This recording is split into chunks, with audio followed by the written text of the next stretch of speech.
Hello. Roland, you want to say hi? Hello. Random guy named Canute in the channel. Oh, hi. Becca's not here. She's stepping away with the kids. We got 2 more people that are on the way, but we will go ahead and get started.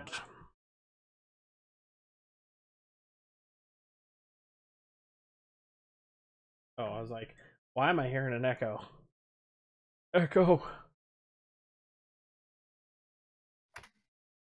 Good. That.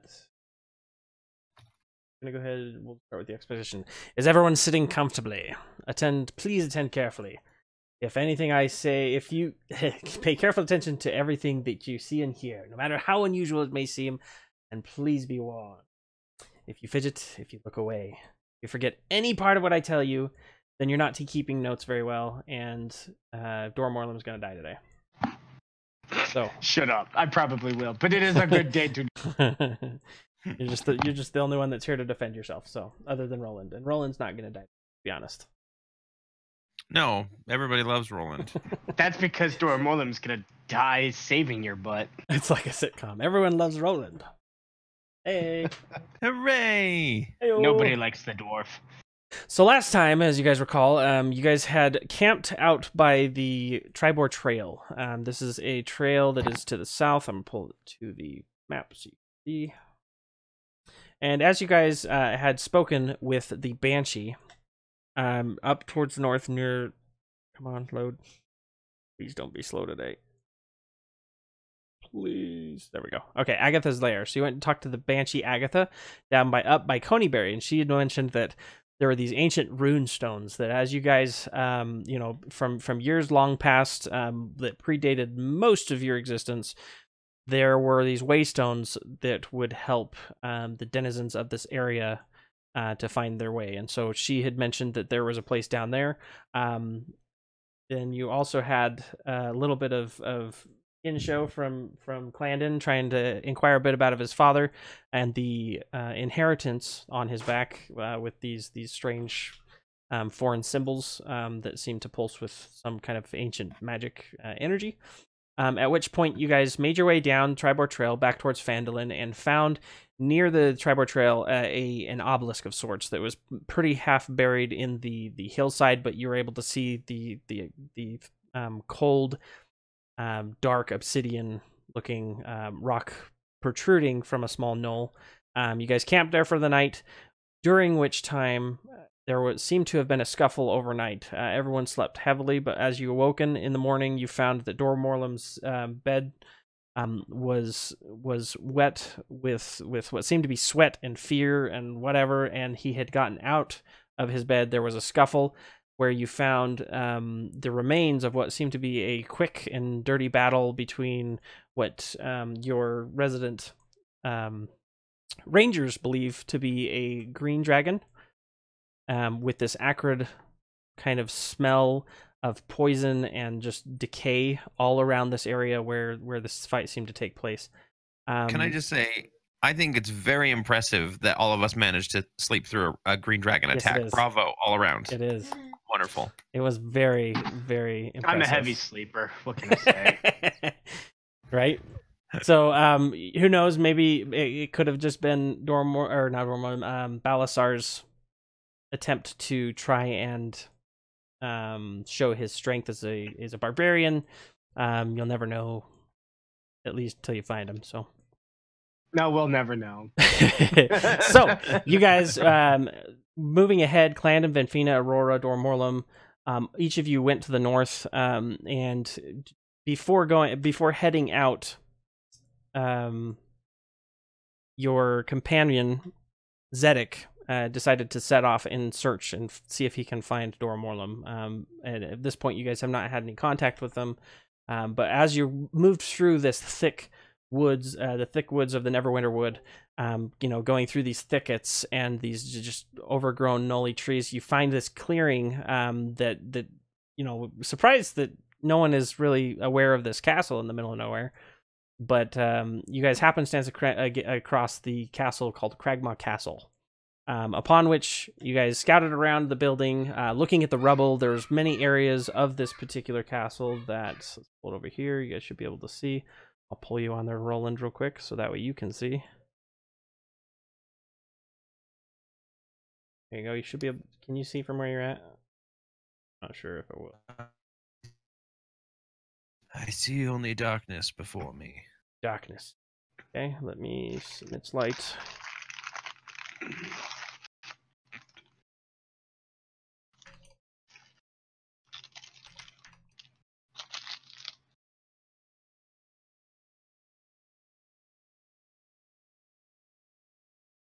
Okay, can you see now? I can see it, yes. Okay, perfect. So, can you guys see each other's light, or can you only see... I can only see mine. I only see myself. All right, let me turn it on so that everybody can... All players see light, so 30 to... They've changed it! Now it's an advanced fog of war, it's not something else. Gosh, dang it, I have to change something every time. Alright, so it looks like the tiger has it. Give me 1 second to get the rest of this. So as you guys have walked around, you've scouted, you found different areas that the rubble is just kind of collapsed and dilapidated. This seemingly derelict castle. You happen upon the front of the castle, where you find the large wooden iron-banded doors. Up here, Roland, so you can see, are off their hinges and just completely destroyed, just rotting. You know, you have the smell of just that oxidizing metal, and it's just damp and cold inside. It's dark. Upon approaching, you find the portcullis to your left and to your right. There were some goblins that decide to attack you guys. You guys fight. Your fight causes a commotion, lots of noise, and you find that 4 more hobgoblins join the fray. 2 of which that you guys recall from your last encounter, kind of back to regain their pride as a warrior after having lost so terribly in that battle to your team. So you guys have dispatched of them. There was a little bit of a tussle between the wants of Dora Morlum and Venfina's desire to inter the body peacefully before looting. And at which point she's currently outside interring body, or she would have just, I guess, finished doing the body interment. Clan and Aurora, Dora Morlum, Tiger Lily are all in the quarters where the hobgoblins were. And you guys have just finished searching the area, trying to find things, and that's where we're at. So do I see bodies around where I'm at right now? Where you are at, you would see... No, you would not see bodies from the outside. Okay. I'm going to approach the door cautiously. Okay. Weapons drawn. Benfina, are you doing... Are you... When you're entering the bodies, are you doing so stealthily, or are you openly... This would... And Roland, what is your passive perception? My passive perception is a wonderful... 11?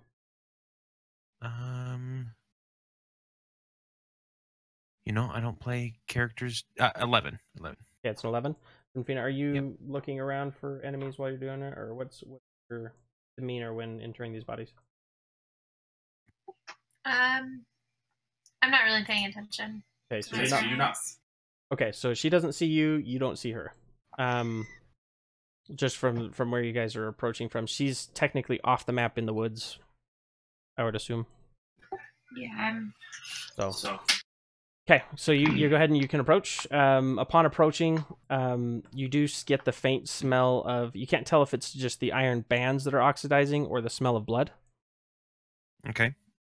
Upon stepping in, stepping upon the large wooden door, you get a little bit of the creaking, and you can feel that it's still hardwood, but it's softening from just decay and just sitting there. To your left, up the hallway, you see what seems to be dragging marks. Now, Benfina, when you were interring bodies, did you just inter the 2 hobgoblins that you guys knew, or were you interring? Yeah, just the 2 that I cared about. Okay, so you see goblins heaped up to your left in this area.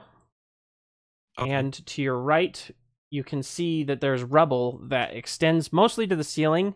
It seems to be just kind of a collapsed corner of the ceiling down here in the bottom, where it's not complete. It's not like it's a wall where you can't get through, but it is high enough that you can't see to the other side. Down here to the south, you see again more bodies just kind of piled up, and then you see a streak of what seems to be blood or like leg marks being dragged this direction. So I see the piles of bodies. I look left and then I look right and I go, my companions have been here. And then I'm going to kind of step in. I'm going to actually follow the streak marks. Okay. You see to your right that there seems to have been a recently triggered trap with a lot of rubble to your right. Right here. Again, of which there seems to have been some kind of a tussle, but you can see plainly now that the trap has been triggered that was an area that was a problem. Okay, I'm just gonna keep following these bloody streaks until I can see one of my companions or a foe. You said they just lead this way? It comes to the north, and it comes through this door. As you come through the door, you get the smell of just kind of a little bit off-putting. There's a little bit of a smell of old food that is slightly rotten, decayed. For human standards, not so good. Goblins, they don't really care.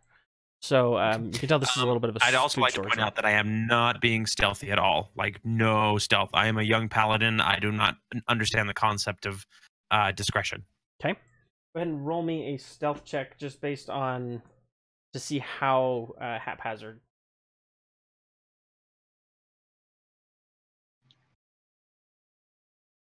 Got me a 9.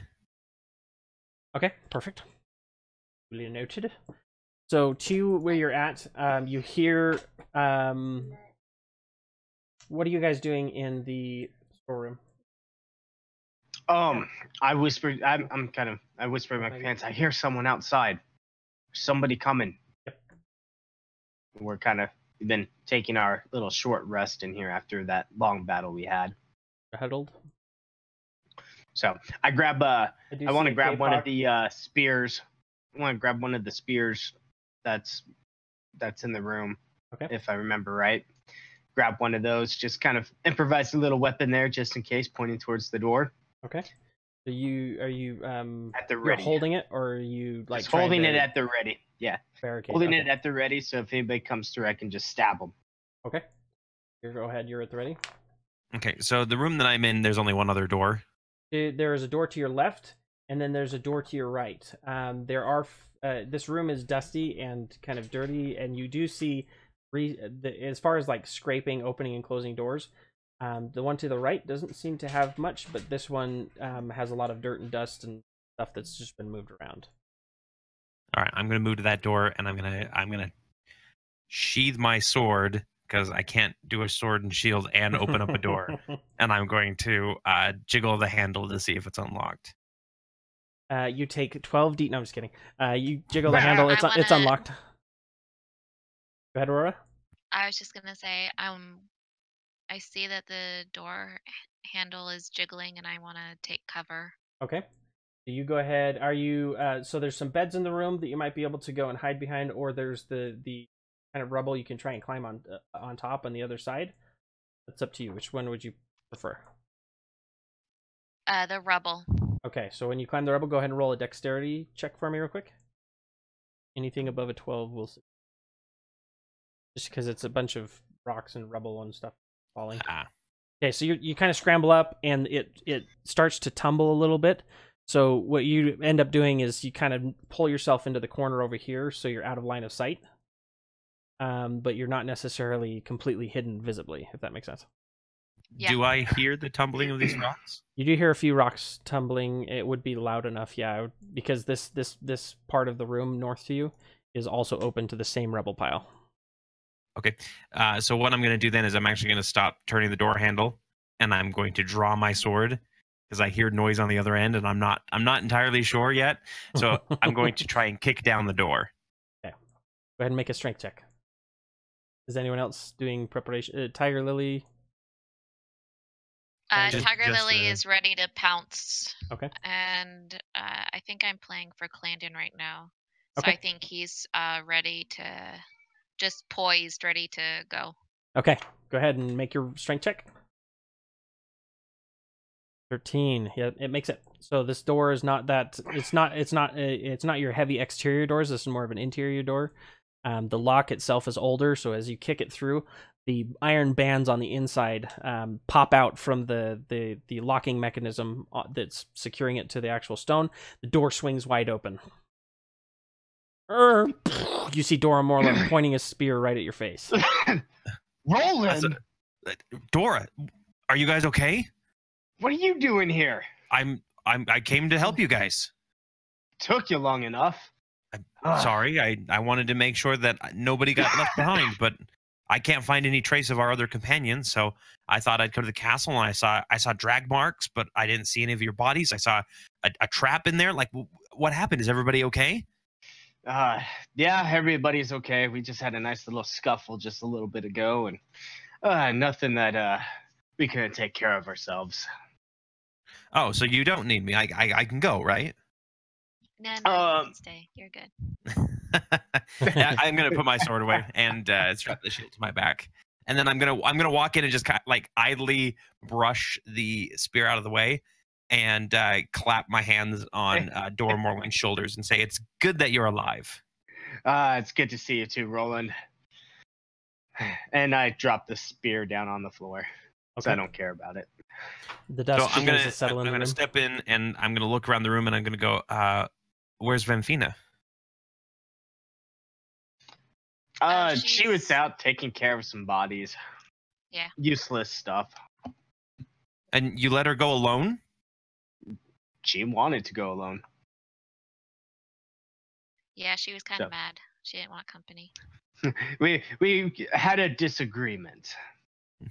You seem to have a lot of disagreements with Vamfina, Dora. Yeah, well, yeah. Vamfina is a paladin, right? I keep forgetting. Yes, she's a paladin. Yeah. Those rolls.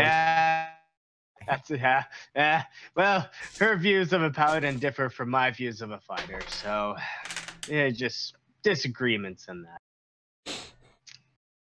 But I look around and I make sure that everybody is okay on health-wise. Okay.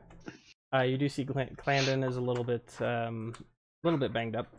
Okay. But everyone else seems in good repair. But they are taking a short rest, right? Yes, he should. Remind me, last time, if you hadn't already, you should have taken a long rest. Did you guys roll any of your long rests or any of that kind of stuff? Were we doing a long rest or a short I'm sorry, rest? short rest. There was a short rest that you guys had opted to. I remember I rolled mine. Okay. I don't remember if Steve did or not, but if he didn't, Let me ask him real quick. He's getting set up right now. Okay. Yeah, I rolled my hit dice and everything. That's why I'm at full health. And I can, if he rolled it inside the chat, I can always look at the chat. The Clandon medicine check. No, that was a medicine check. I don't see his. Gormorland hit dice. Aurora hit dice. Yes, Clandon did. It looks like he rolled 3 times. That's right, because he rolled the 1, the 2, yeah, and the 2. 2, 1, 1. Yeah, 2, 1, 2. He rolled pretty bad for a D10. Ouch. So his health, yeah, he's a little bit worse for wear, but he's definitely not out of the fight. Well, I'm gonna say, if you guys need a moment more to rest, I'm gonna go track down Vamfina so that we can all keep moving. I seem to be the freshest among you, and then when I get back, if Clandon, if you do feel the need for additional aid, I would be willing to give you some if you need it. Sounds good. Okay. And then I'm going to look at the door, and I'm going to look back at Dora Morland. I say, sorry about the door. And then I'm just going to walk out and try and track down Vamfina. Okay. So based on the discussion, I believe you probably deduced that the dragging body blood marks would be in her general direction. And they did lead out through the front door. The blood starts to get a little harder to track from there. So from the front porch, Vamfina, are you lingering in the interment grounds? Yeah, I'm not going anywhere. So she's just lingering. So at this point, you're gonna have to roll a survival check, if you can. Okay. Me or him? Him. You must survive me tracking you. Well, and if I needed to survive the trees or something. 13.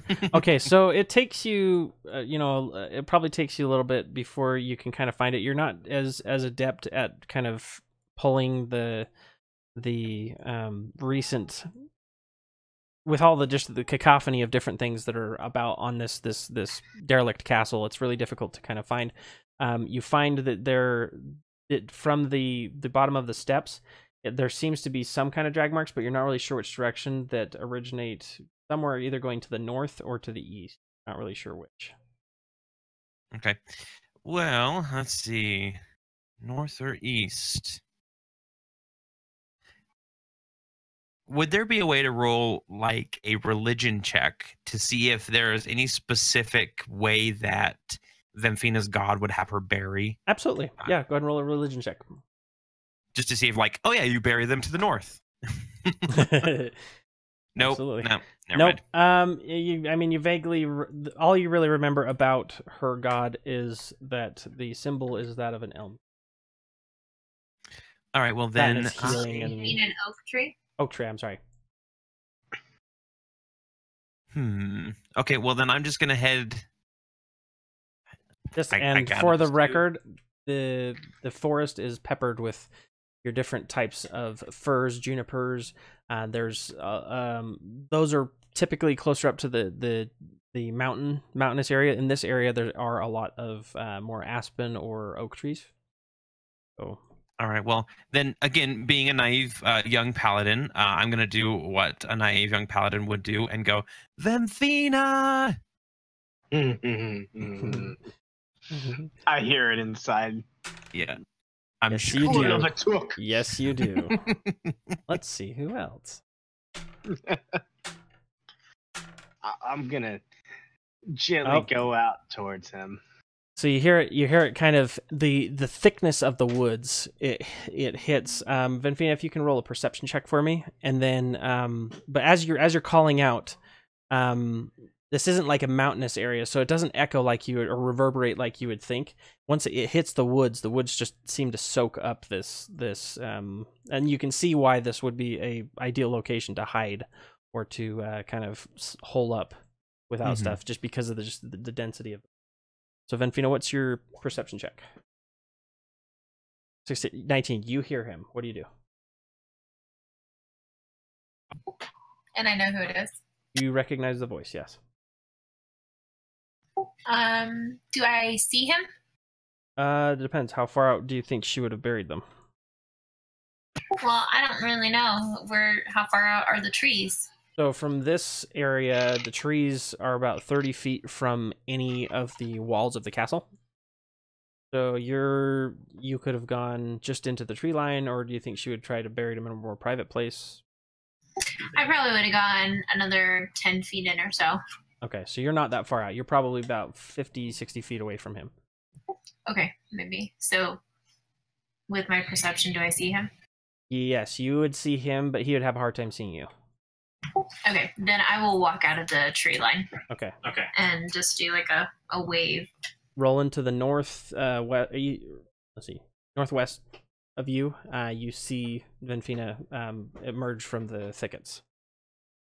I see her wave, and I give her a wave myself, and then I'm going to start heading in her direction. Okay. Before it goes, I say, "You fool!" I stop and I spin around. What?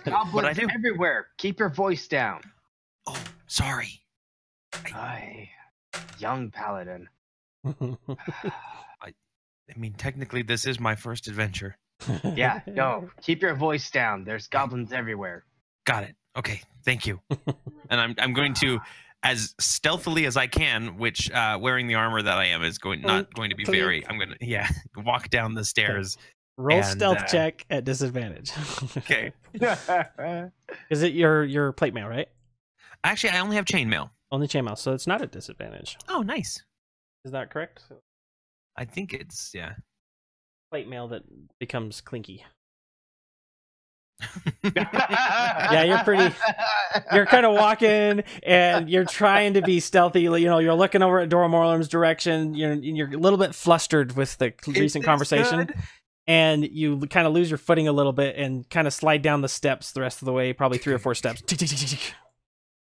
But you get up, you look around, dust yourself off. Got it. Nailed it.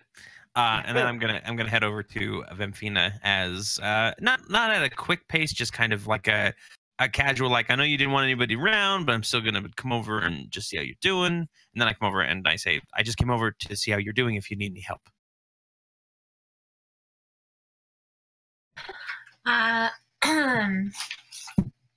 You actually got over there, sorry. Yes. Yep. Okay. I made a lot of noise, but I'm here. No, I think I finished burying the bodies, laid them to rest, but I think I just need more time myself. Well, there are goblins all over this castle. Are you sure that being alone is the best idea right now? I think that for me, it is what I need right now. I know that it's hard to have to respect your morality and follow it when everyone else around you is not inclined to do so. If you ever need somebody to talk to, I'm here. I appreciate it. I think I will let them go and ransack this castle and do what they want, but I'd prefer not to participate now. Your goddess is one of peace, right? And protection? Life and such, yes. Do you think that your goddess would feel right with you leaving your friends to their fate and not protecting their lives as well? Let's see. Medicine, healing, and life.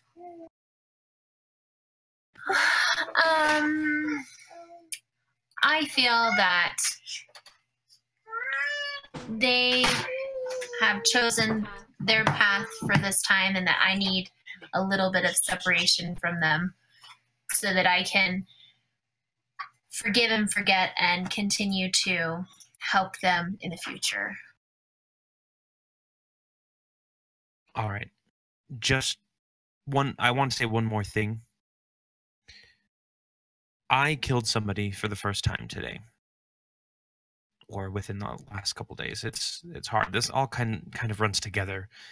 But if I wouldn't have acted and killed somebody, my friends or the people who I am fast becoming accustomed to and knowing as friends would have perished instead. It's a hard line to balance as a paladin, but I think the point is we should respect all life, but at the same time know that sometimes the good life is better than the bad. And then I'm going to just give her like a weak smile, like, "Hey, that was pretty good, right?" And then I'm going to leave. Oh, I agree. I think protecting the innocent and saving lives is my role in this life, and I just am having a hard time with the fact that there were bodies that I wanted to protect and that I was unable to protect them from being, I guess, desecrated and disturbed from my companions. So I need some time for sure. Thank you, though. And I'll just give her a wave. It'll be the anime wave. Yeah, it'll be like the behind the shoulder kind of like, I understand, you know. I acknowledge you, senpai. Yep. Okay, cool. Not like shrugging her off or anything. I know that she's, you know, she needs her time, and I'm just gonna respect that. So then Fina kind of takes some time to sort things out as you walk back in. Clandon, Aurora, Dormorland, what are you guys doing? All right. Get back into here. Check on everybody. All right, guys. We've spent enough time here. We need to keep a move on. Let's do it. And just as who was the one that picked up the staff from last time? You remember Quarterstaff? Feathers? I I think I did. Okay, cool. no, I have it. I have the from Glassstaff. Liar! No, a different one. Oh, okay. No. Sarah's got my spreadsheet of stuff. All good. I'm pretty My sure. computer. I'm pretty sure you have it. But just make sure, because I remember one of you picking it up. I just wanted to make sure before we moved on with that didn't get kind of lost in the minutia of fun. Okay, so Dora Morlem, you step into the back into the room. This room is full. You smell that smell of old cider, and just you find that cask of dwarven ale. You recall? Yes. You have that familiar smell of just the old crates, the smell of just kind of an old cellar. You see a very little light peeking through to the north from the portcullis, as well as from the very topmost part of the collapsed ceiling. The rest of you pull into the room. You see before you, you have the door to the east of you at the above, or you can go south. As you recall, there was sounds of Roland would not recall this, but Aurora, Clandon, Benfina, and Dora Morlem would recall that through some of their peeking around, somewhere to the south, near the center of the castle, somewhere there seemed to be some kind of a mess hall. And specifically, I believe Aurora could hear them. It was goblins speaking in their native tongue. Yes, that was me. They were all kind of bickering and fighting over food and just being goblins. Yeah, it sounded like a lot. No, I for one want to go through this door that's right here and to the east of us. Okay. So Am I back now then? What's up? I was gonna say Sarah confirmed I did have that quarterstaff. Okay, perfect. Am I back in the room now? You are back in the room, yes. You see Clandon and Dora Morlem, they're kind of piling up on that door. Clandon, you're up and about. I am. Sorry, I slept in a little bit. You're fine. How are you feeling? Do you need any additional aid? I'm a little short on health, but I don't know if we want to waste any spells or potions on just a little bit. All right. Well, then I'll stick close to you just in case. I appreciate it. You guys did a real number on Vemfina. That wasn't me. Wasn't me. I'm looking at Dora Morland specifically. Yeah. I shrug off the comment. I don't care. Dwarves, they're thick-skinned. I kind of just shake my head because I don't want to get into it with Dora Morland. Because we've already got one pissed off paladin. Fair point. Wait, why is the paladin mad? So apparently you desecrated bodies. So Clandon, what you recall last time firsthand was that Dora Morlem was wanting to loot the body. And wanted to pull the tusks from his dead body. Oh, yeah, that's right. And Benfina wanted to inter the bodies and give them their piece before desecrating or just, looting or whatever. And that's where that's firsthand, that's where you find it from. And I ended up getting the tusk before she was able to take And it was bodies. mainly because these were ones that you guys knew and had some kind of a bond with, if you will. And is this when I was fighting with Dora Morlem? Or is this a different time? Why is that voice coming from K-pop?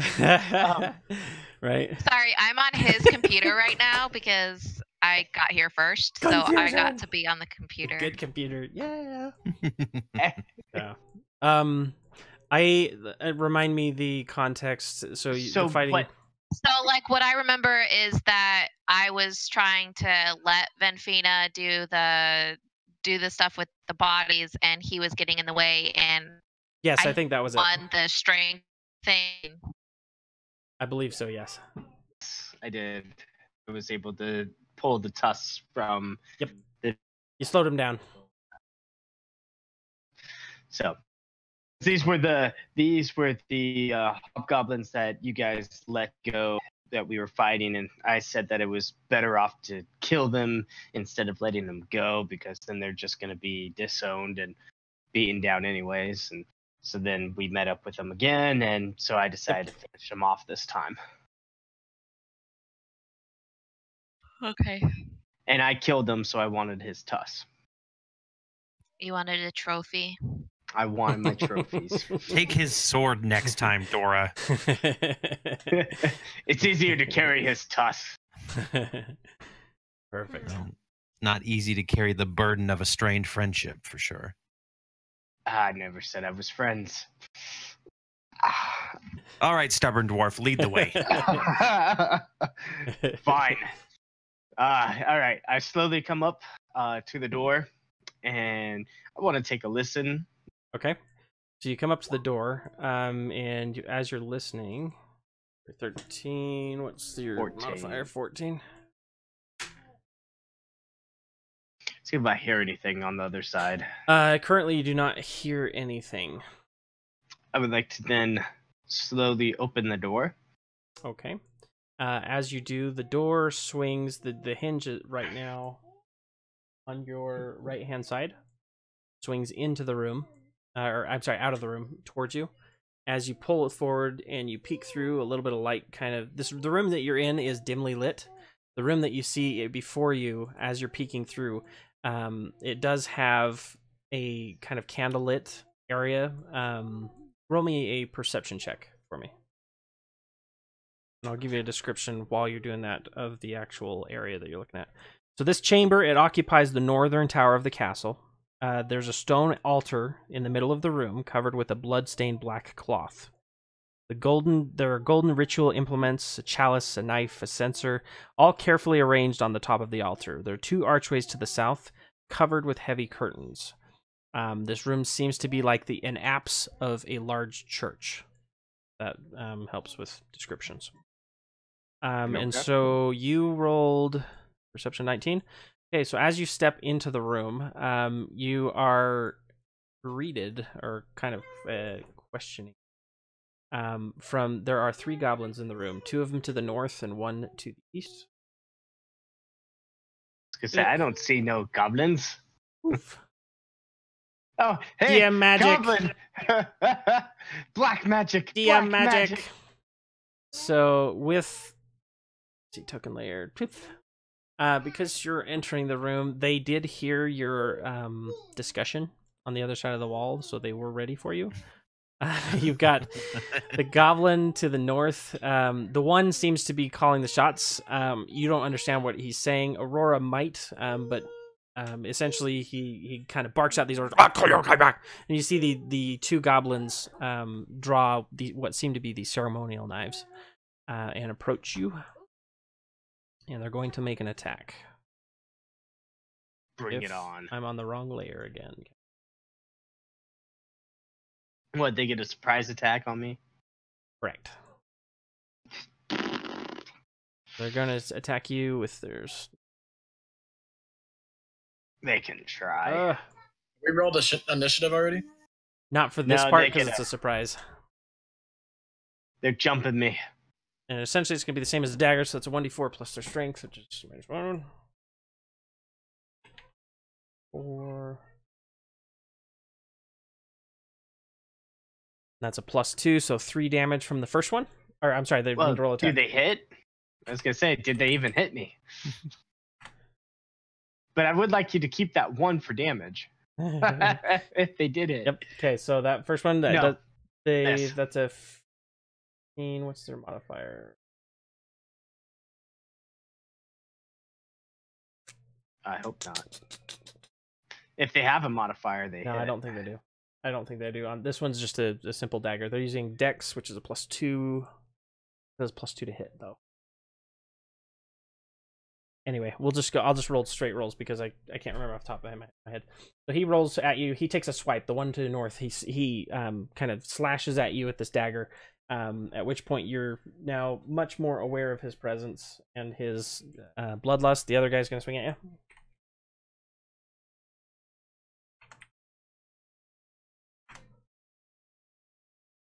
Swing and a miss. Okay, and it misses.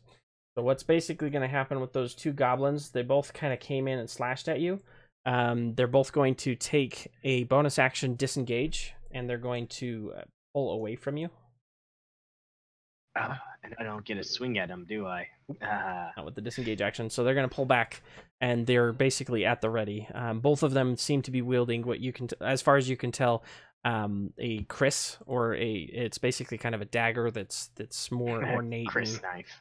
Yeah, it's like a, I don't know how to explain it. It's all wavy. So if you want to look it up, KRAS.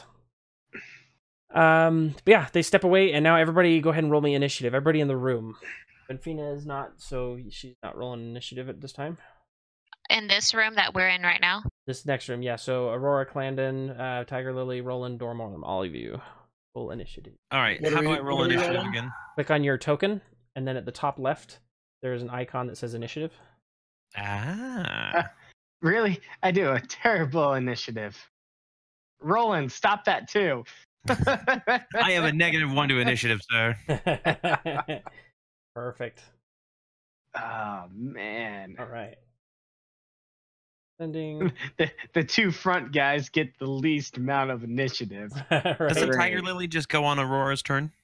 No, yeah, No, she You has her can. own separate one now. So- Oh, nice. yeah, we did before, but just for simplicity, but now we just roll it as an actual person, I guess.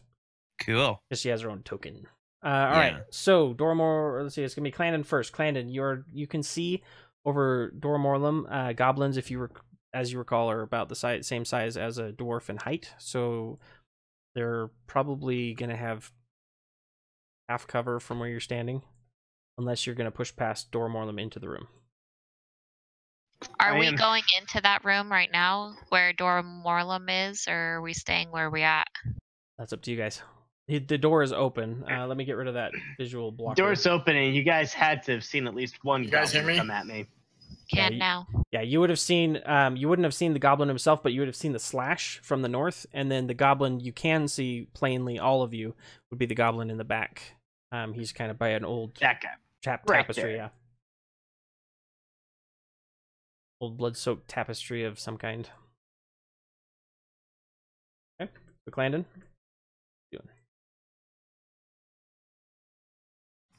All right. Am I able to get past Dormorlum? Oh, I can see Yeah. now. Yeah, you can get past him. Do I want to get past him? Yeah, that's the question. You're welcome to try. All right. Yeah, I'm gonna go past him and then head straight for the guy straight ahead. Okay. 15 feet. Yeah, I'm gonna get just for like shuffling him out of the way. It'll be probably just -5 to your move speed, just because you're kind of doing the funky shuffle. Yep, Other than that, you should be fine. So, All right, there. I'm gonna go Okay, ahead and strike at him with my my sword. okay, you pull out your sword and you swing.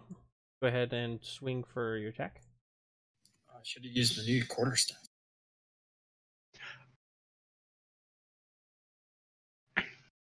Don't. Does not hit. Could you double check that for me? I triple checked it. Yeah, 6 + 1 + 2 + 1.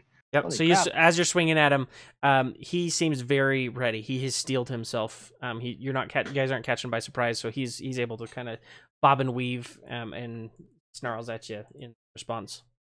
Any bonus actions? Bob and weave. Beginner's luck. No, that's it. Okay. Tiger Lily. She's going to, let's see, her speed. Her speed should be like 50 or something like that. Yeah, let me double check on that. Sorry. It's 50.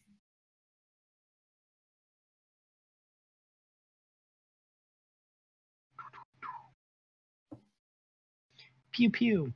Yeah, okay. Let me see how far she can go.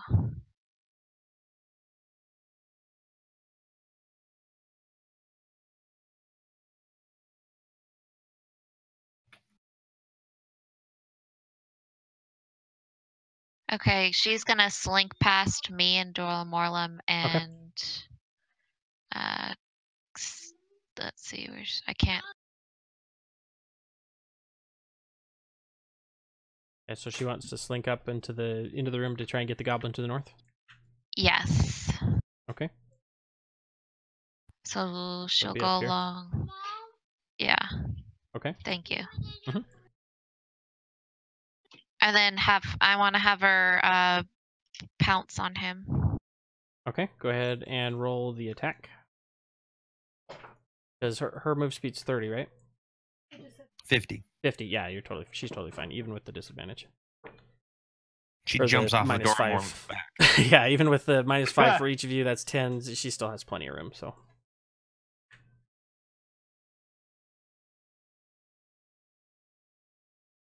Okay, so she pounces 20 feet toward this creature. So they need to do a DC 12. Rolled a 4, so he is now prone. Okay, then she's gonna bite him. Okay, so that's for the bonus action. Go ahead and roll your bite attack. So the attack, that's a 6. 6 will not hit. He'll just kind of duck out of the way. He's on the. She's got her paw on his chest and just forcing him to the ground. This goblin, that fight or flight starting to kick in, and he's very, very adeptly kind of ducking, bobbing, weaving out of the way. As she's trying to, I assume, go for his face. Yes. But she's just kind of snapping at him, and he's just kind of wide-eyed and moving his head back and forth. Is there anything else, Tiger Lily? No. All right. So the goblins, again, the one that you have on the ground, the other one, you now see as he's been knocked down, the armor that they're wearing underneath is their typical goblin armor. But he has these mock pious robes of some kind of rags, these just blood-stained, oily, nasty rags that they hold over the top that seem to be, as far as you can tell, some kind of a religious thing for them, if that makes any sense. The one next to him, he has a little bit finer clothes, but overall, he's not much different from the other goblins. He's going to go ahead and he's going to pull out from under his cloak. He's going to pull out a short sword, and he's going to try and attack Clandon. Going to move down here. He's gonna try. He's gonna slash at you with his. Still being kind of slow today. I'm sorry. Click it 2 or 3 times to get it to do. All right, so 13 on the left. Does a 13 hit? Does not. Doesn't hit. Okay, so he slashes at you, and just again, he's typical goblin, trying to get your blood to fall on the floor. I jump up and land on the tip of his sword and bounce off of it. Ka-ting! This is like Crouching Tiger style. Aurora, it's your turn. Okay. I want to get past Morlem Okay. and come stand in this right next to him in the corner right here. Okay. And shoot at this guy. Okay, go ahead and roll your attack.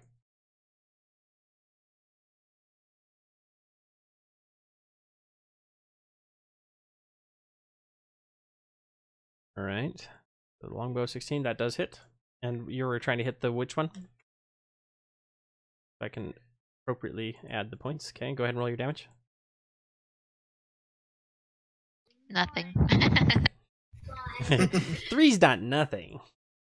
But it's not quite a lot. So we got 3 damage. Okay, so you've let loose the arrow. Gosh. Sorry, say that one more time.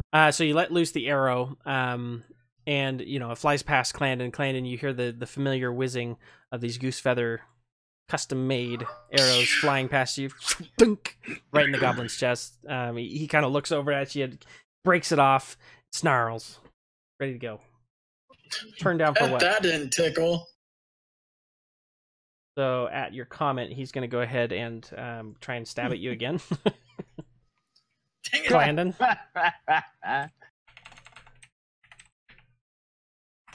Vaguely in the back of Clandon's mind, he hears, "Stay next to me and I'll protect you," in Roland's voice. Oh, yeah. 1d20. That. That's a 15. Yeah, that hits. That hits. Okay. I'll be right back. Hey, is this down below curtain or is that wall? Okay, so basically, more whatever you see here. There's very heavy, thick velvet, stained, tattered, torn curtains over down here to the south on either side. And what you seem to be in is this altar in the front. That's right. This seems to be the apse or of some kind of larger church that's inside of this castle. So that is a 3 damage total for his dagger. Slashes at you. Doesn't get quite as much purchase as he would like. The goblin on the ground is going to attempt to go ahead and for Tiger Lily. I know this isn't like typically he's just knocked prone and she's not necessarily grappling him, but I would assume that as a puma tiger, what am I looking? Panther. Gosh dang it! It's not a panther. not You know their typical It's thing not is the they're not gonna knock it down and then back off. She's gonna have her paws on his chest. So go ahead and roll a strength check for me on Tiger Lily, and I'm gonna have the goblin do the same and see if he can. She had to step away. Are you able to? Yeah, I can pull it up. can you Someone roll for roll it? it. Let's see. Oh, can Tiger anyone Lily. do that? Yeah, I've got it here. Someone roll for me and then add a. See what's a 14 strength. What am I rolling? Wait. I put this in here. Yes, here it is. Okay, so she's gonna click on strength. Boom, baby. Oh, wow. Nice. That's a strong panther. All right. Oh, 21 on the panther, and it was only a 19 for the goblin, but he did roll a natural 20. So the goblin, while he's not as strong as this big panther just bearing down on him, he is able to redirect some of that weight and that what? I know it's 21, but he rolled a natural 20. That's it. So natural 20 outweighs a unfortunately, natural yeah. 20. If he rolled a 19, he definitely would have failed, but it's just natural 20. So he's able to just by the seat of his pants, able to redirect some of the weight of the panther back onto the ground, and he's able to kind of scramble and stand up. He's going to then Probably make an loses attack. his pants too. Most likely. He's most likely on the way up. So he's got, let's get that. He's going to go ahead and he's going to make an attack at Tiger Lily for.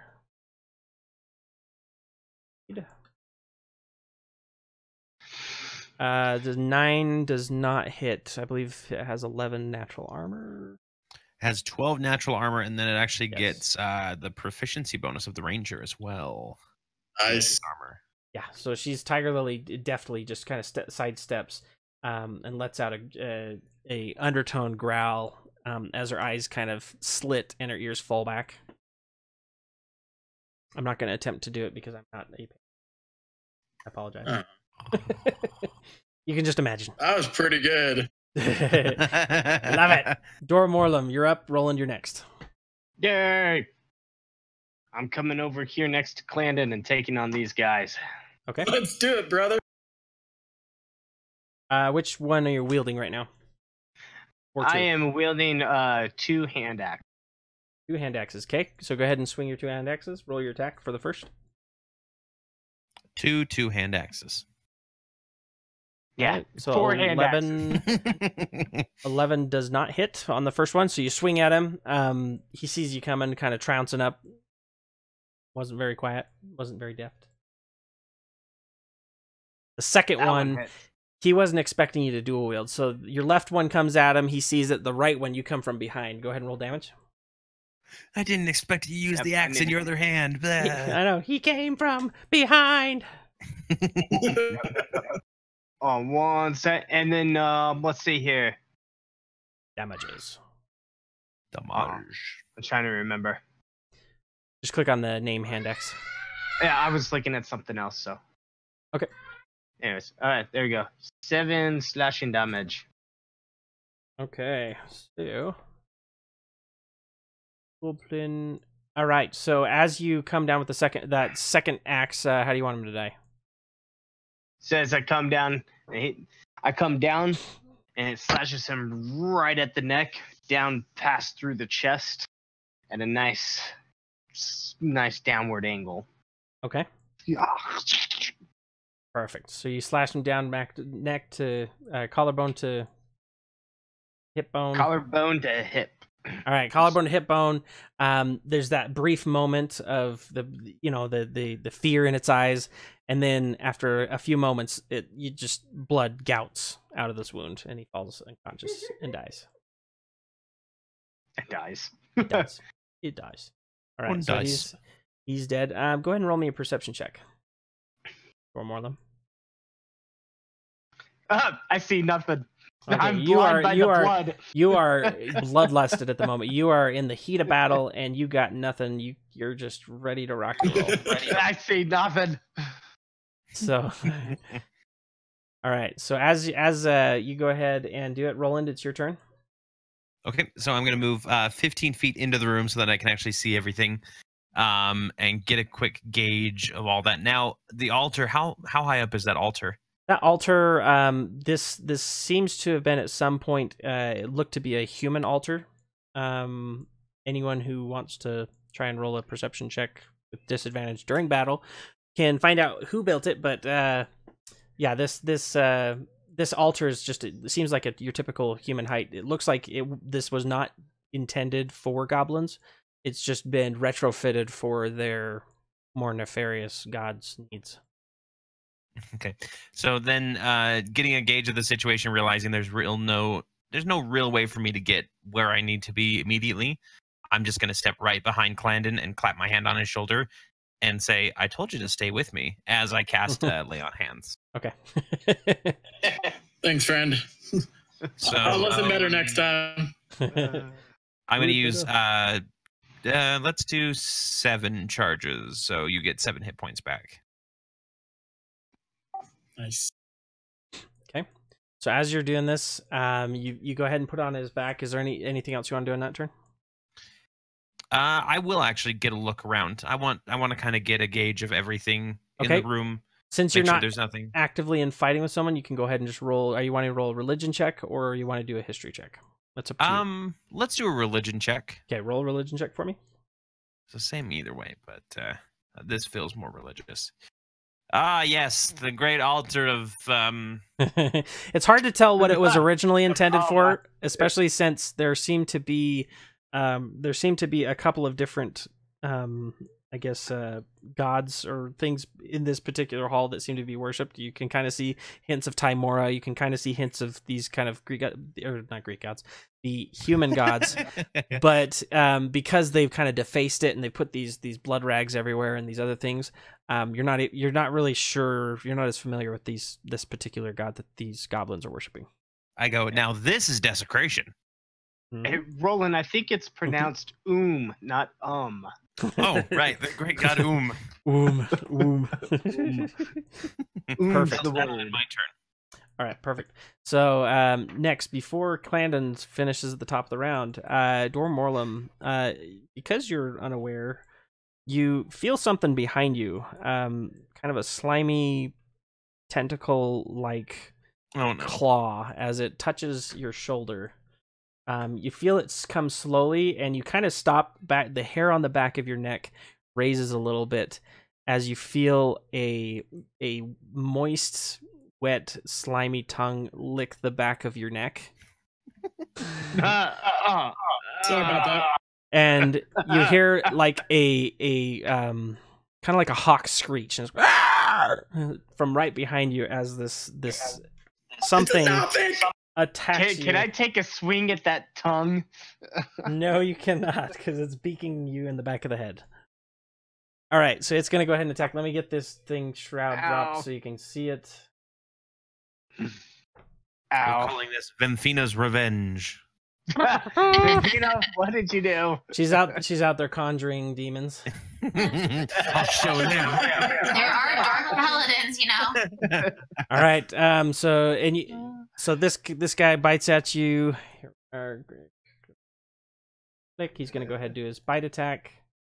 Click. There we go.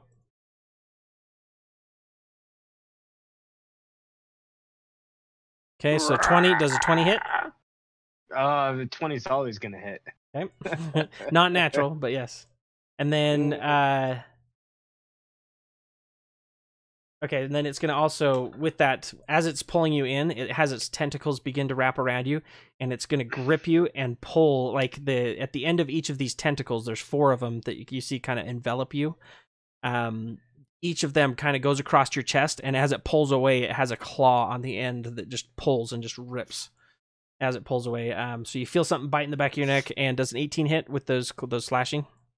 Yeah, it does. Okay, so you take 5 damage from the beak, and then you take 9 damage from the talons from these tentacles. And you feel that screech and just and that, like, blood just kind of sprays. You feel a little bit, Clandon, you get hit a little bit with Dormorlem's blood, and this creature rears up behind you again, triumphantly, kind of munching on whatever part of your tunic that it had ripped off. Oh, guys, did you see that? Clandon, it's your turn. Ew.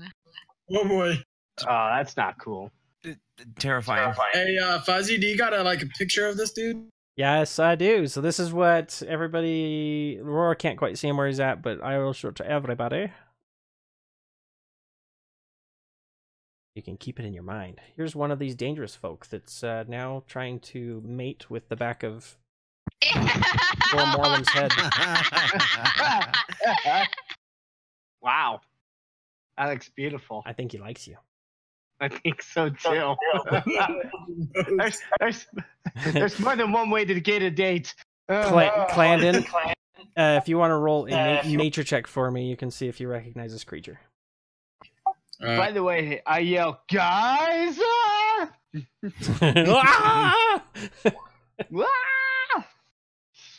All right, an 18. All right, so you recognize this as a grick.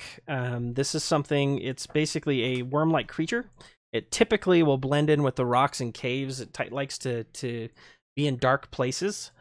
And only when prey comes near does it come and rear its barbed tentacles. And it usually does it when it's hungry. And it will consume its prey quickly and not very happily. Very messy.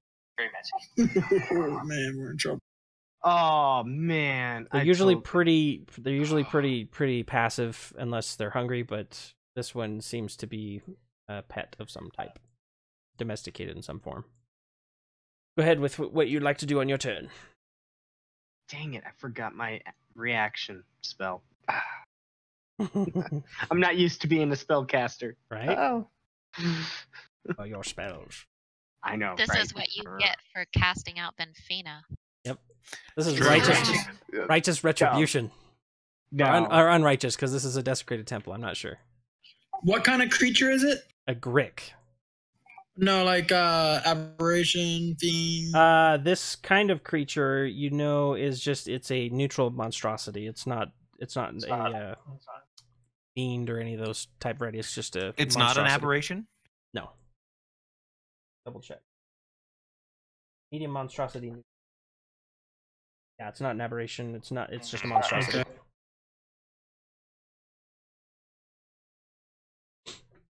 Not a fiend. Just simply a large creature that's bigger than, like Godzilla. Bigger than it should be.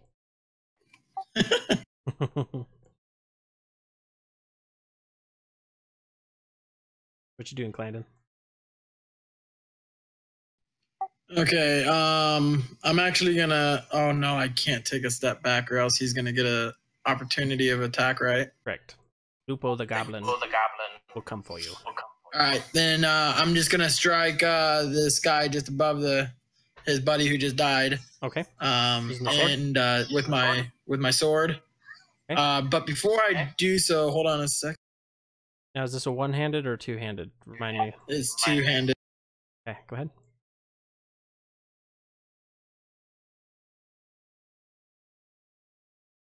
Sorry, hold on. I'm checking one more thing. Oh, you're good, man.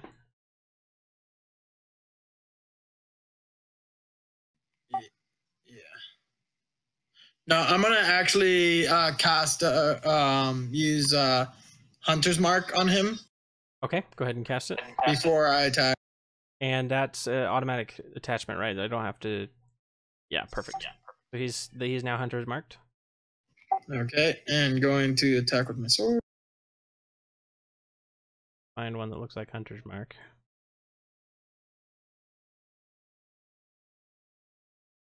Ooh. Ah, yes, that does hit. Go ahead and roll your damage. And it is two, you said yours two-handed? You deal an extra 1/6 to the target whenever you hit with a weapon attack. Okay. When you swung with the longsword, you said it was two-handed, correct? Yeah, I said two-handed. Okay, so it's the right one. So it's a 1, and then plus your Hunter's Mark damage. Wouldn't it be the left? The left is the 1d8. The right is a 1d10. He just rolled lower with the 1d10. He rolled a 1 on both, so I don't know why it didn't add his bonus to the second attack. That's true.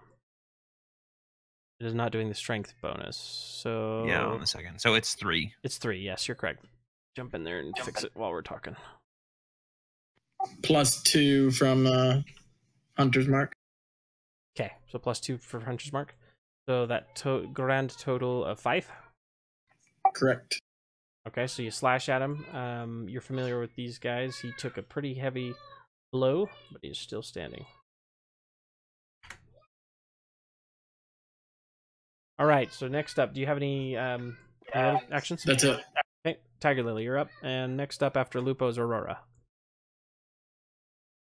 Okay, so it looks like he got back up after I left. Correct. So Tiger Lily had him pounce down, but he rolled a natural 20 on his strength check and was able to sidestep Tiger Lily, and he took a slash at her, but he missed terribly. Awesome. That part's cool. Yeah. Okay, I'm gonna have her claw at him then. Okay, perfect. I fixed your longsword, Glandon. Should thank you. Have the appropriate values. Okay, so go ahead and claw.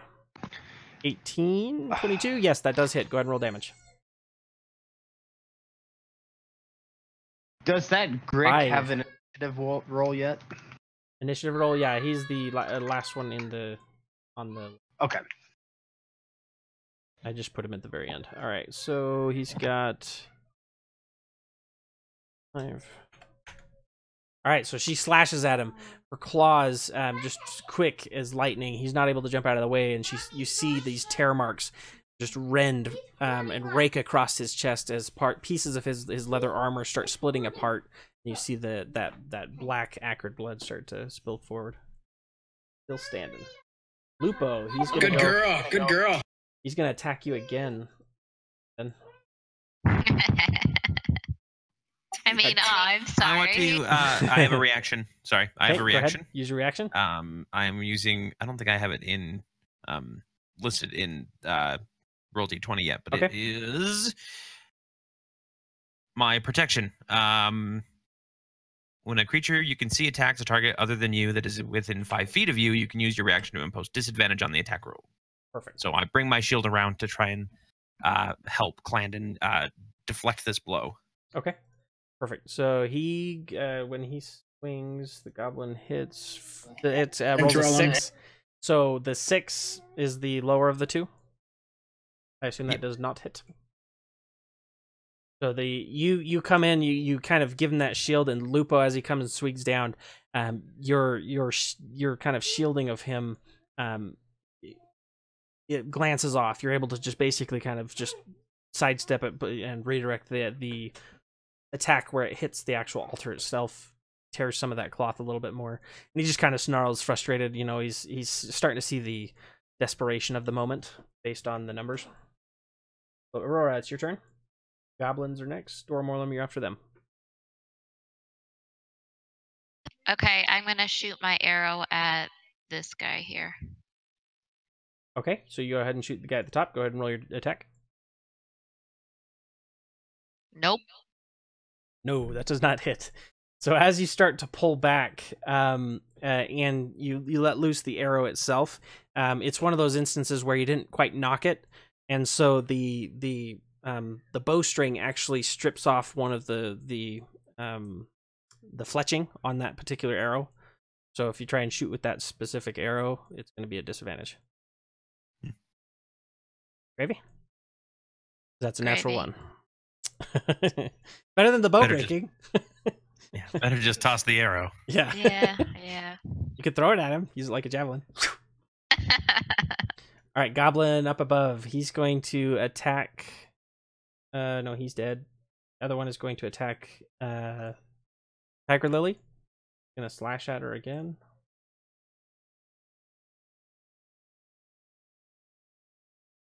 There we go. All right. And does a 19 hit. Yes. So he rolls 5 slashing damage against the Tiger Lily.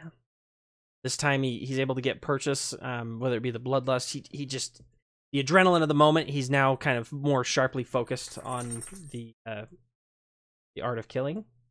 And so Tiger Lily takes a good gash to her side. 4 more elements, your turn. Roland, you're next.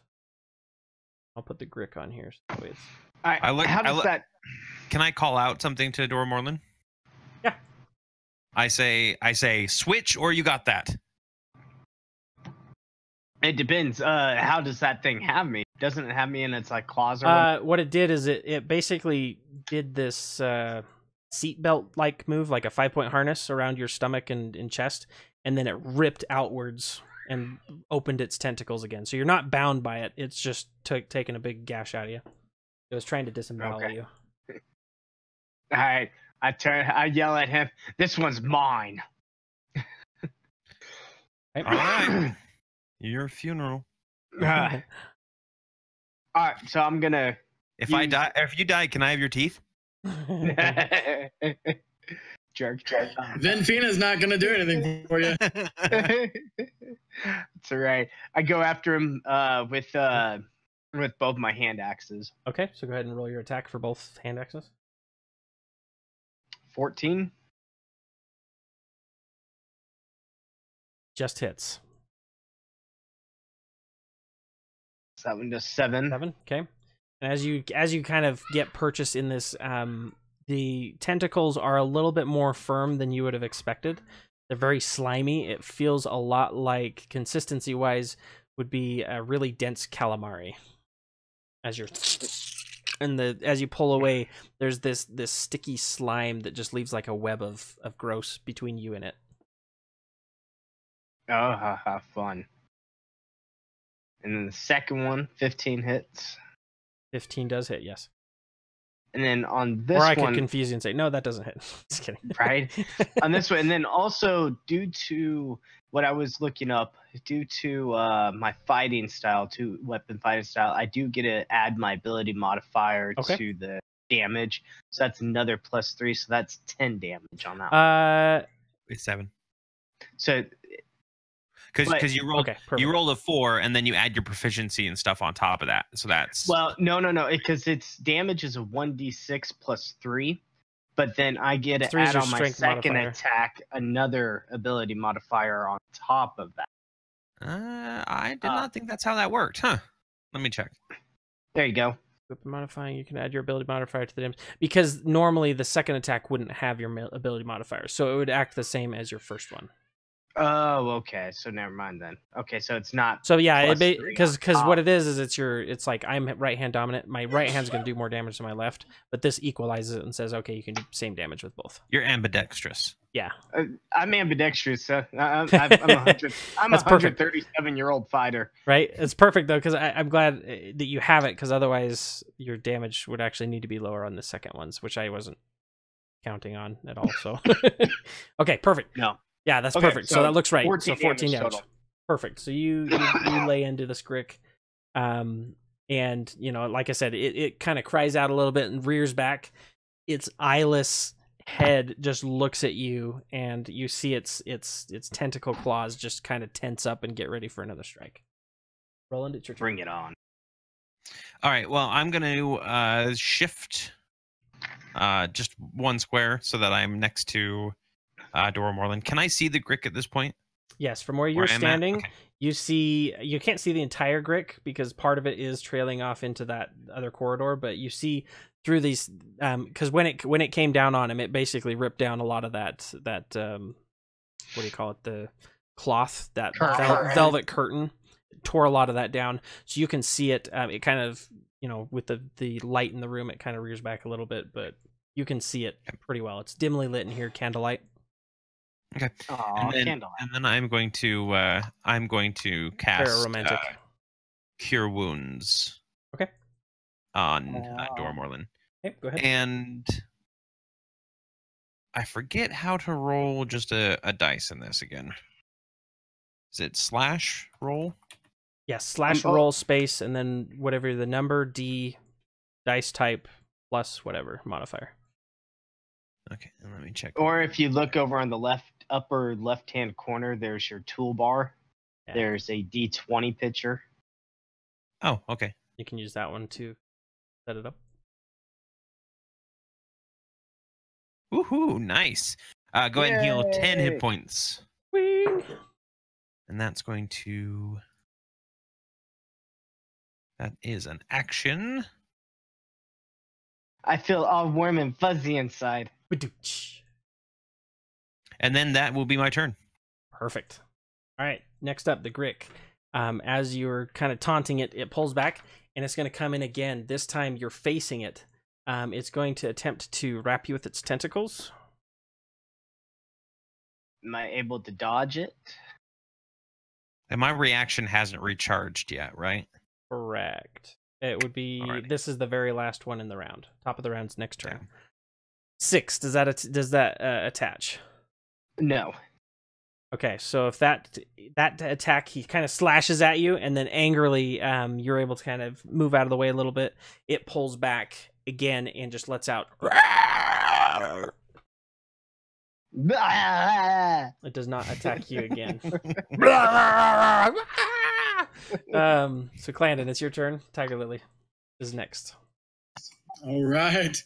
So he's already got Hunter's Mark still on him. Yes, he does. So I'm just gonna strike again with my sword. Same guy. Okay. Go ahead and roll for your attack.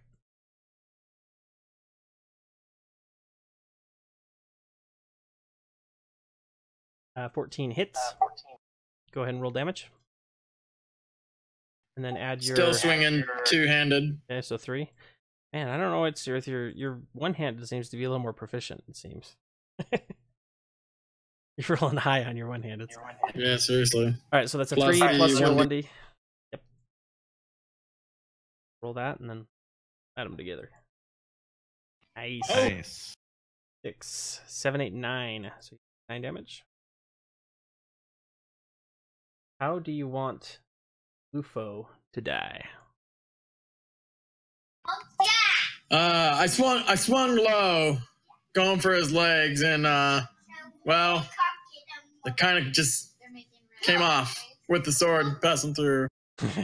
Okay, so with the hum, Roland, you hear as Clandon, who's not typically, swinging a sword around, you hear just the ring of the steel as it sings through the air above your head, and it comes around, and this blade seems to be vibrating. So as it connects with this goblin's bottom half, like just above the knee, leg, torso or leg area, and the femur, you just feel it's like butter. You didn't feel like you even hit anything; it just right through. And as you do so, your blade kind of carries through and kind of spatters some blood on the wall. And the goblin just kind of looks down and slides forward and falls, and his legs just kind of keep standing there. It's a vibroblade. But he's dead. All right. He's dead. He's dead. And I'm not going to take any bonus actions or anything. Okay. Go ahead, Tiger Lily. Next up, Aurora after... Nope. Lufo's dead. She's gonna claw him again. Okay. Go ahead and roll an attack. Oh, that was 17. One. Ooh, I know, right? Yes, that does hit. Go ahead and roll damage. 3 slashing. All right, so how do you want her to tear him to ribbons? To shreds, you say? I don't know. You're way better at this than I am. Okay, so she goes in from that previous attack where she had kind of raked him across the chest. And had split some of that armor. She rakes the opposite direction, and this time gets the top of the armor, and the armor comes right off under her paw, and her claws go right underneath and just rake all the way across. And you just hear the popping sounds as she just breaks every last bone like chicken bones. And considering he's already got his pants off, that means he's a naked goblin, right? Yeah, he's a naked and raked goblin. So he is dead. D-E-D dead. The Grick is the only one remaining. Aurora, it is your turn.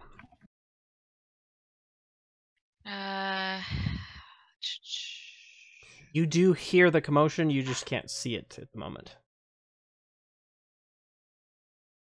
What? No, she's just... give me a second. She doesn't have the... where she's standing, there's no way to see it. There is a curtain next to you as well. But it is drawn, and it's in the room behind it. It seems to be very dark, so...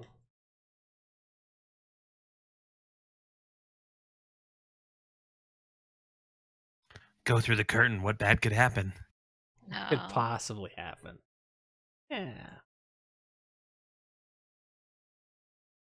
It's that curtain from Harry Potter that just kills you. It just wraps you up. Are the goblins on the floor, like laying down? Are they on top of each other? Like, how are they? So the goblin to the north, he is just laying prone. Tiger Lily's licking the blood off her paws. Lupo was chopped from the knees, just above the knees. His legs are still standing, but he's face first near the altar. The other goblin, I believe, we went clavicle to hip, so he's kind of just heaped up against the wall in a 90-degree angle kind of thing. So they're there. You could step over them. They're not big creatures. Okay, small I want to creatures. come here. Okay.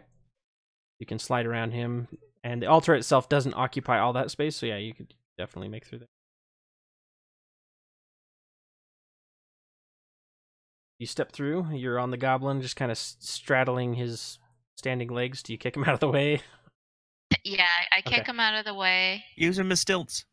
and I want to take a shot at the squid thing.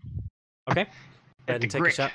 And the Grick is taller than him, so and it's reared up, so you should be able to see him right now, without cover. Unless you roll a natural one, then Dormola might get in the back of the head. 11. Right. I don't think that hits. 14, no, that does not hit. Okay. You shoot, and you hear it clatter off in the distance in that cold, dark room. We'll say that was the arrow with the broken fletching. Yeah. Sounds good. Waste not, want not. Dormorlum, it's your turn. Roland, you're next. Good. I go after him again. Oh! So you go for him. You go, dwarf. You got this. Timora seems to hate you today because you've been naughty downing on the paladin's coolness. Come on, natural 20. Come on, natural 20. Timora has spoken. Natural one. The goddess of luck does not smile upon you. I quit. I'm done. I retire right here. So you swing the first one, and it gets caught in what's remains of that curtain that's there. And as you're trying to pull it free, you don't, and so you kind of wildly swing at the other one. And at this point, you're mildly grappled with that curtain, so your movement is hindered. You're tripping all over it. Give the tusks back. So, Roland, No. it's your turn. And I'll have you know that because you are semi-grappled, that gives Grick advantage on its next hit. I know. All right. Can I hit the Grick from where I am? Yes, you would be able to hit the Grick. Yes. Okay. At least So, he hit I'm the going to- curtains. I hit All right. something, guys. I hit It's something. Coitons for you, man. All right. Well, then I am just going to longsword the Grick. Hey, go ahead. Oh, and Oh. jeez. Timora shines upon the DM. All right. So, same thing. You're kind of swinging, but Dormorlum's just like moving around. And as you kind of go into swing, he ends up elbowing you in the stomach. He's just like struggling to get free, and he's just kind of freaking out. But you're not able to make contact with it. Nothing else happens this time. So the Grick goes in for an attack on Dormorlum. It is. I am going to use my reaction to Okay. cancel that advantage with my disadvantage. Okay, so it's normal. Does an 8 hit? And no, it does Okay. not. Same thing happens. It comes in, and it's kind of like a viper at this point. It's kind of like putting its head up, and when it goes in, you see those tentacles snap shut lightning quick. And as they come together and they pull out, they just got this very quick, deadly motion. Beak snaps shut, pulls back, looks at you, without any. It hasn't found purchase in your body, so you're good. Oh, that was a close one. Yeah, so you're You basically almost had me. think of its movements like a really slimy cobra. Perfect. Clandon, it's your turn. Slimy Cobra is my new band name. Slimy cobra. Hey, if I got up onto the altar, is it flat enough that I'd be able to have a steady purchase? Ish. You don't know what's under the cloth, but you could you could try and kick stuff out of the way, but it would probably take an action to try and clear a place to stand. You could try and get up there and then roll a dex save to see if you could do it, but there's a lot of stuff up there, and you might. And no more rolling It'd one. be a little difficult. All right, You got 3 in a row.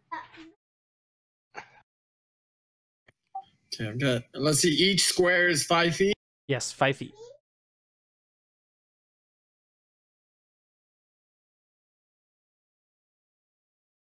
All right, I'm gonna move over to this other curtain side of the room where the other curtain is, and peek through it and walk through it. Okay, so you walk up to it. You put your hand, draw it just slightly, looking in.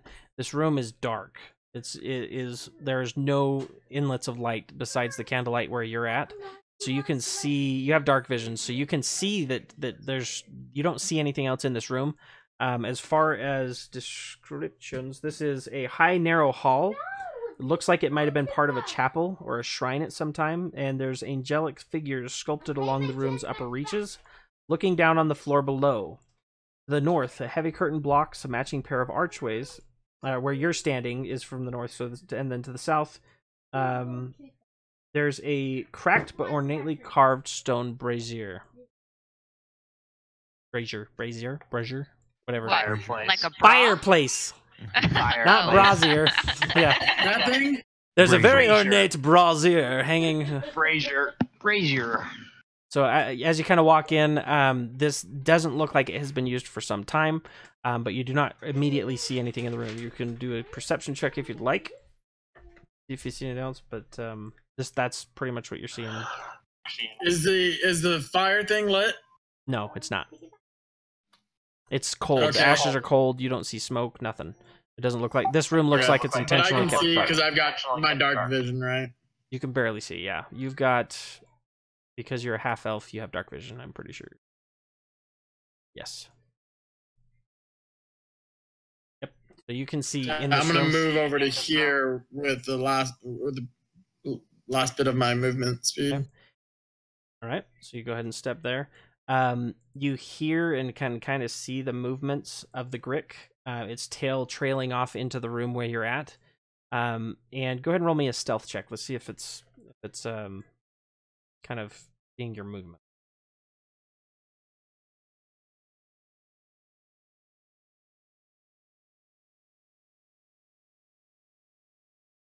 Okay, you're not very stealthy.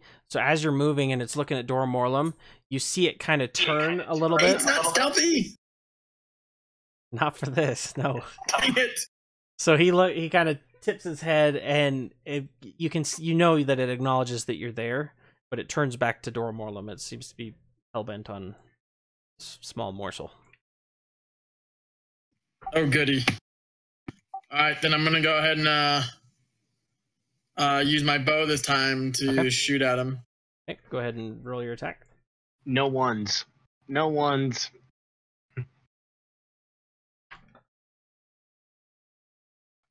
A little high. Does not hit. As it whizzes past, as it whizzes past the Grick, it kind of glances off the stonework on the side and lands over by the altar, kind of ricochets off, just barely missing Aurora. Better have missed me. You already killed her cat. You don't want to kill her too. No, she didn't die. He just has a nice scar on his butt. Right? Right. Tiger liver. Speaking of Tiger Lily's butt. All right, that ends my turn. Okay, your person's welcome. Okay. All right, so All right, I'm gonna shoot at him one more time. okay, so Tiger Lily holds her turn and you shoot. Is that what I'm understanding? 14. I'm shooting. Yeah. All right, 14 hits. Go ahead and roll damage. Every time. 4 plus 4. Okay. All right, the Grick. It takes the arrow and it kind of recoils a little bit, but it's still this hypnotic motion back and forth. Seems to be trying to woo you, Dormorlum. Woo you to sleep Let's permanently. dance. Okay, Dormorlum, it's your turn. Roland, you're up next. I go after him. 18. 18. All right, you do hit this time. Ah. All right. 4 damage there, and then my second one. 11. 11. Okay, so after shaking, the second one doesn't quite come off, but after shaking off, you're using the blade to just kind of pull through that velvety material and rip through it. You're able to get one free, and you get a swing off at him. The other one doesn't quite get off quick enough, and you aren't able to make purchase with it. But you do have more of this slimy, nasty green brick blood on your hand axe. Good. Roland. Lubrication. All right. Well, everybody looks good, so I'm just going to try and attack it. Okay. Go ahead and roll your attack. 18 hits. Go ahead and roll for damage. Nope, that's the wrong thing. Sorry. I was going to say a d20 for damage. That's pretty good. It's And you've got your 5. shield, right? Yep. Okay. I was Yep. going to say, so that's 5, all right? So it takes 5 damage. You didn't get the 10. Yep. Unfortunately. You're rolling the opposite of Clandon. All right, so the Grick, it receives this, and you're able to lob off one of its maw tentacles, and you see it with a gratifying kind of slump as it hits the floor. Ooh, nice. Meat's back on the menu, boys. The Grick, he's gonna take another tentacle attack at you. Disadvantage. A disadvantage. Yep, Okay. I'm gonna use my reaction again. All right. Well, it was 19. Now it's 10. So does 10 hit? No. Same thing. This thing, it's kind of crowded into a small space, and as it's biting at you, and it's trying to maneuver and try and get you at different angles, it's just not being successful. Back fiend. Landed. Tiger Lily and Aurora on deck. Eternal pet. All right, pulling out another arrow. I'll give it another shot. All right, go for it. Dang it! 12 does not hit. So you shoot another one. Aurora, this time you're kind of getting used to the pattern of Clandon's shots, and so you're just kind of tipping your head and it's going past you. Bob and weave. Bob and weave. You're kind of getting used to it and kind of roll your eyes a little bit. Why isn't she catching them at this point? She She's doesn't not quite a have monk. she doesn't quite have that one up yet, but yes. Yeah. Next time. Next She's time. not a monk. Tiger Lily and Aurora. Aurora shoots Clandon.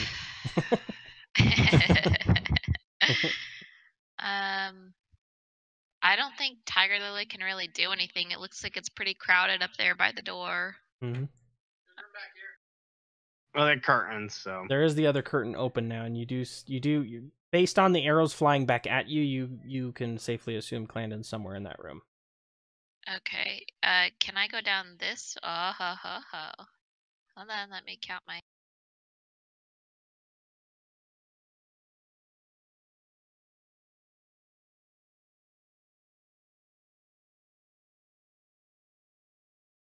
Yes, she could move. Could I go up? Yeah, I could actually do that. Mhm. I'm gonna go around him and pounce him from behind. Okay. So the Grick, completely on Dormorlum, Tiger Lily bounds over. She kind of pounces over, does the attack onto it. Go ahead and roll a attack. It's a strength saving at a 12, right? Yeah. Okay, so Wait, the hold on. Rick- Yes. Rick rolls a 16. So it does make the save. It's not knocked prone, but Tiger Lily is on its back, like its tail, as it kind of goes off into the distance. And she's kind of getting her maw and her claws kind of into it, but it's a little slippery and slimy, and she's not able to quite get enough to get it on the ground. Okay.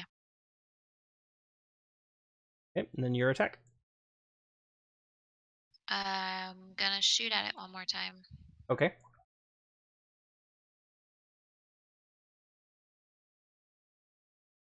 Hit me, baby, one more time. It hits. The 5? Yeah.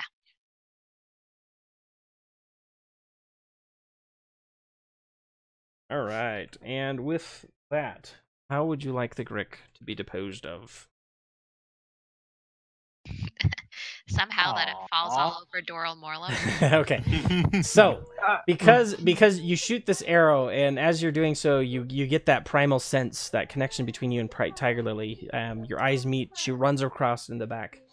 As you see her flying through the air to pounce, you draw your arrow, and you get that steely kind of time slows for a second. You let loose the arrow, and you see that tiny area in the back of its throat that seems to be the soft palate of this Grick, and it just right into its brain.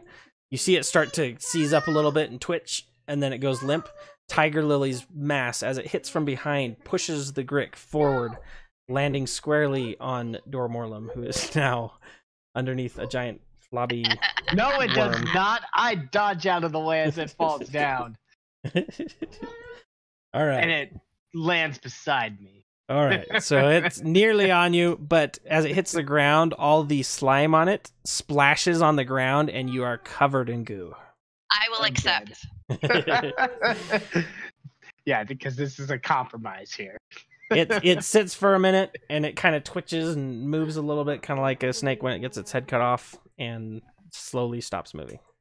And that is the end of combat. Well done, well done. I See that? spit on it. So before we go any further, let's get this part stretched out of the way.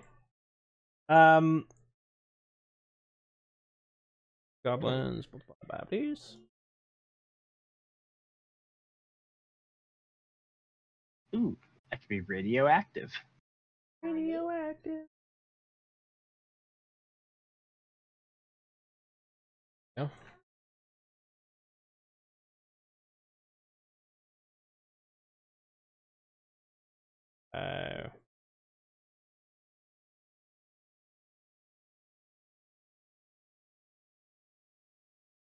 Okay, so for the goblins in that room, that's 40 XP each. That. And for the Grick,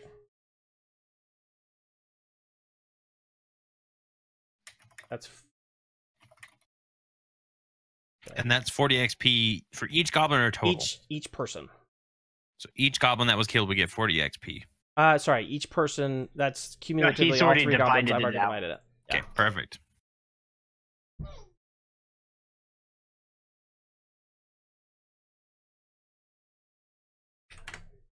And then for the Grick, that's 90 experience points per person.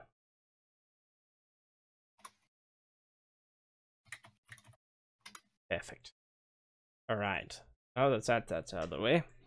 Yeah, so as you guys the dust settles, the Grick and the other goblins, the rest of what seems to be their blood begins to continue to pool in this room. You're all breathing heavily and just kind of in the intensive battle. Your heart's starting to stop beating. You look around the room. Clandon, again, you look around the room and you see these statuettes and different things. The room is very dark. What do you guys want to do? I'm going to sheath my weapons and go back to the altar. I want to see if I can figure out a little bit more about what this room was used for, or who it was built for. Okay. Now that we're out of combat. Do a religion check. And because it's yeah, that's perfect. So 21. So on this, you start to pull away this sheet, and it dawns on you, at least from the goblin's perspective. You remember hearing talk of an evil deity called Magubliet. It seemed to be common amongst the tribes in this area of the goblins. Mm-hmm. And as you continue to draw it past, you see on the actual the altar itself, you see a couple of different things that are for different deities. You see one for Ogma, the god of knowledge. You see one for Mistra, the goddess of magic. Lathander, the god of dawn. Imora, the goddess of luck. And you see a couple of rune inscriptions all around these areas that seem to be, you know, either different offerings, prayers. They've all kind of over time been dilapidated, and the language is not one that's really something that is around anymore, in other words. But this particular altar, you do recognize these deities that they have in this particular room. Okay, so you said it was god of magic, god of knowledge, god of luck, and what was the last one? God of dawn and god of luck. God of dawn. Okay. Lathander. So what I'm going to do then, while everybody else is catching their breath and doing what they need to, is I am going to gather up everything for that I can see that is a symbol of the goblin's deity, and kind of push it out or take it out into the storeroom over here, and same with the bodies. Okay. Too. I want to make sure that everything else is out of this room. Okay. That's not supposed to be here for normal. And then I have something else when I'm done with that. But okay, that's perfect. Gonna take me a little bit. So that'll probably take you about 20 or 30 minutes pulling, unless other people give you a hand. What are the rest of you guys doing? I'll give him a hand. Okay, so you go ahead and pull them out. It takes you guys probably about 15 minutes pulling all the different bodies out. And these obviously, because they're goblins, they're small. This stuff is kind of haphazardly kind of like hung and draped on things, so it's not hard to pull them off. And you see underneath these different tapestries of just different events that have happened. Old tapestries, you know, some are mildewed and hard to see, but you see these different depictions of the goddess Timora, the different depictions of you know, Ogma imparting knowledge, and Mistra creating magic, and just these different really pretty tapestries as you pull them out. Dormolum, Kleinen, what you guys doing? I'm brushing off all the slime off. Okay, so he's. I go, Dora, could you do that in another room, please? I'd rather not have whatever. Just do you. I give you a mean look when you ask that. Yeah. So I use some of the curtain that came down. I use that to wipe. Perfect. Oh crap! I deleted the Aurora. I'm sorry. We lost her. No. Hold on, I'll put it back in. Aurora. So you guys are able to get the goblins out. The Grick is quite large. I'll be right back. Sorry. Very good. Come on. Hold on, I gotta refresh. It got stuck on my drag and drop. Come on. The Grick, however, is a much larger creature. Comparatively to the little tiny goblins that you're dragging out. It might take 2 or 3 to drag it out.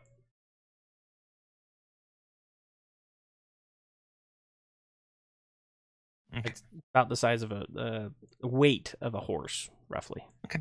Yeah, I should be able to. Well, because is it mostly in this room or is it mostly in the next room? It's mostly in the next room, which you recognize to be kind of like this. Seems to be the apps, or like where they would do their more serious stuff, and then out there would be more of the meeting hall for preparing to enter this space. Okay. All right. So, I mean, I'm okay just pushing the Grick back mostly into the meeting area. Okay. Perfect. Because this is the altar. This is what I'm worried about. Okay, cool. You guys get it. You push the Grick back from the. Now, you said there were some golden items on the altar. So looking sorry, at that, you want me to read them off? Yeah, if you wouldn't mind. There's a chalice, a knife, and a censer. And looking at the religious significance on them, the symbolism and everything, do they belong to Magubulet, or do they belong to So you look at those, and based on your previous roll for religion check, you recognize these are human-made artifacts. These are just seem to be ones that they kept around for their own, for using for Magublia. But these are human-made artifacts that were intended. They're much finer quality than your typical goblin crude implements. This one is meant for the particular gods here in question. Okay. All right. So once everything is clear, I am going to reach into my pack and I am going to pull out a spare cog that I have on me, just for my tinkering, and I'm going to kind of kneel down in front of the altar and I'm going to say a short prayer to Gond. Okay. Just kind of muttering it under my breath, and then once I'm done with it, I'm going to touch the cog to my head, and then I'm going to set it on the altar next to all the other items. Okay. And upon doing so, you feel his approval in your actions, in so much that feel inspired. Da-da-da. Oh, nice. So make sure to mark I have inspiration. And Benfina, what you doing?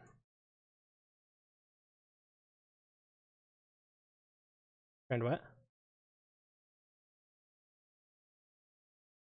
Yeah, it is kind of. Benfina is wandering the halls. On my screen, I see her popping around like all over the place. So you see those? Did you leave the chalice, the knife, and the censer? You leave on there, correct? I'm leaving those on there. Yes. I know not to mess with the items of other gods. How are we looking on time, Preston? We gotta go pretty soon. Okay. Yeah, we can